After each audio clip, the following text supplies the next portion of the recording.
Il-Gvern ħabbar li se jkompli jsowwi l-inġustizzji li tul is-snin saru ma' żewġ kategoriji oħra ta' ħaddiema. Dawn jinkludu l-eks ħaddiema tal-International Radio Limited u l-eks impjegati ta' Rediffusion.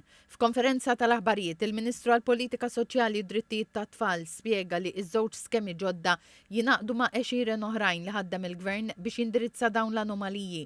Għalli l-Gvern jinteressaħ mill-ħaddiema tant li fuq dawn l-iskemi biss għalli diġà sar investiment ta' 90 miljun euro.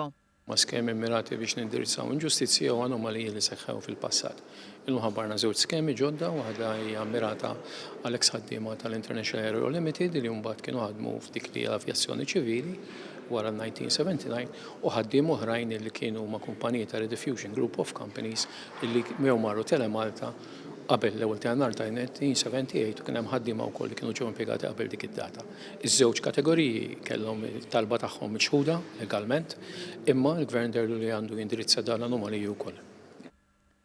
Dwar l-iskema li titratta l-eks ħaddiema tal-International Radio, il-Ministru Falzon spjega li l-Qorti Kostituzzjonali ma tatomx id-dritt tal-pensjoni tas-servizz, imma appellat biex jinstab mezz biex is-servizz tagħhom jiġi rikonoxxut. Il-Ministru Falzon qal li l-iskema taħseb biex dawn l-individwi jew l-eredi tagħhom jingħataw qotja skont is-snin li għamlu fis-servizz pubbliku mill-1979 sa tmiem tal-impjeg, qal li l-pagamenti dovuti se jsiru din is-sena stess. Dwar it-tieni skema għall-eks impjegati tar-Rediffusion, il-Ministru Falzon qal li fl-2023 il-Qorti tal-Appell ordnat lil PBS biex toffri skema ta' pensjoni simili għal dik tal-ħaddiema fis-servizz pubbliku qabel Jannar tal-1979 għal dawk l-eks impjegati li kienu ġew mal-PBS. Spjega li din l-iskema twettqet is-sena l-oħra.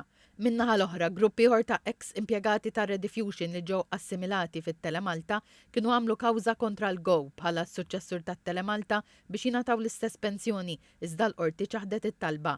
Għalli dawn il-ħaddiema appellaw lill-Gvern biex jirranġa dak li jħossu li kien inġust. Temm jgħid li l-Kabinett iddeċida li jilqa' talba jdaħħal skema ta' għotjiet għal dawn l-eks impjegati u għall-eredi tagħhom mifruxa fuq numru ta' snin.